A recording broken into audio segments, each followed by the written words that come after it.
Next उसके आगे का कंटिन्यू करेंगे हम पेज नंबर 12 में।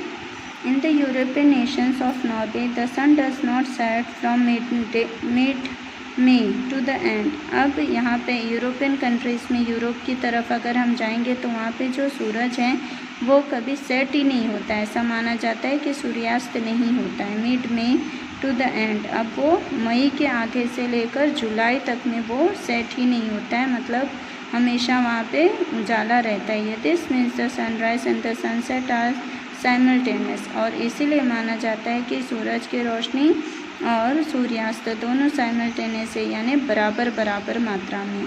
So the sun is seen every day and every night. अब इसीलिए माना जाता है कि जो सन है वो दिन में तो दिखता ही है, लेकिन मिडनाइट में भी दिख रहा है। हमने लास्ट वाले पिक्चर में यही देखा है। अब उसके बाद एक्सरसाइज आ जा रहा है आप लोगों के लिए। अब उसके बाद लास्ट में कुछ चीज़ें हैं that you have to know, things to know दी हैं, वो भी मैं एक्सप्लेन कर दे रही हूँ, क्या क्या चीज़ों की जानकारी हमें होनी चाहिए।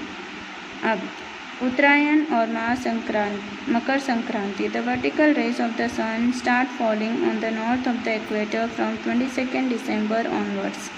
अब उत्तरायण या मकर संक्रांति जैसा जो त्यौहार होता है उस टाइम पे the vertical rays of the sun start, सूरज की जो रोशनी होती है वर्टिकल दिशा में पड़ने लग जाती है, जो कि नॉर्थ से लेकर इक्वेटर तक पहुंचती है, और वो समय होता है 22 दिसंबर से शुरुआत हो जाती है उसकी। So Uttarayan actually falls on 22 December and not on 14 January, और इसीलिए एक्चुअली में देखा जाए तो 22 दिसंबर से ही उत्तर की तरफ सूरज की रोशनी, इसलिए उसे उत्तरायण कहते हैं।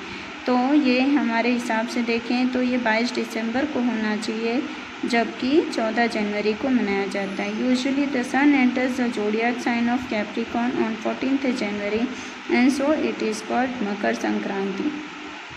लेकिन ऐसा माना जाता है कि सूरज जो है वो एंट्री करता है, यानी अपने जो लक्षण है वो कैप्रिकॉर्न की तरफ दिखाते हुए 14 जनवरी तक पहुंचता है, और इसीलिए इस दिन को मकर संक्रांति कहा जाता है।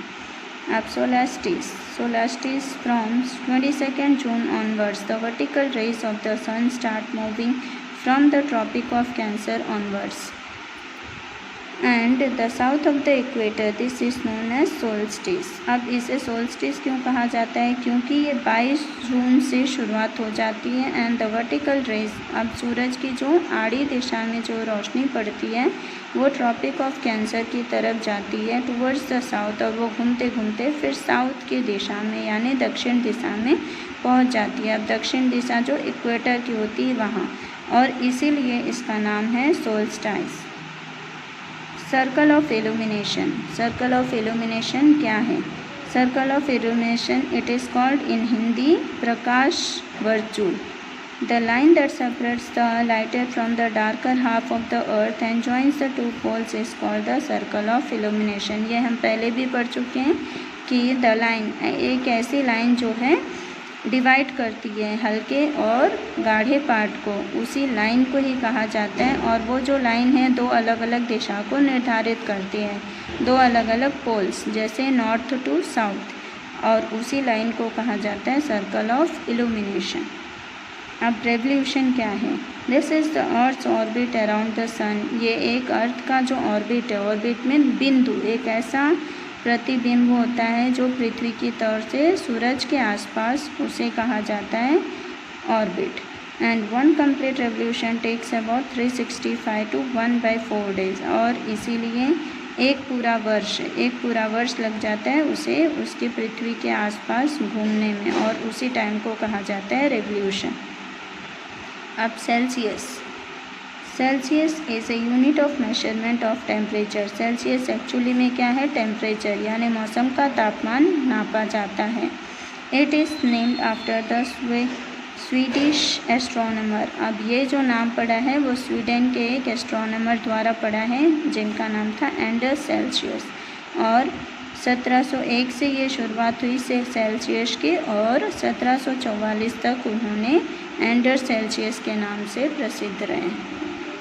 So this is all about this chapter and the chapter is over. Thank you.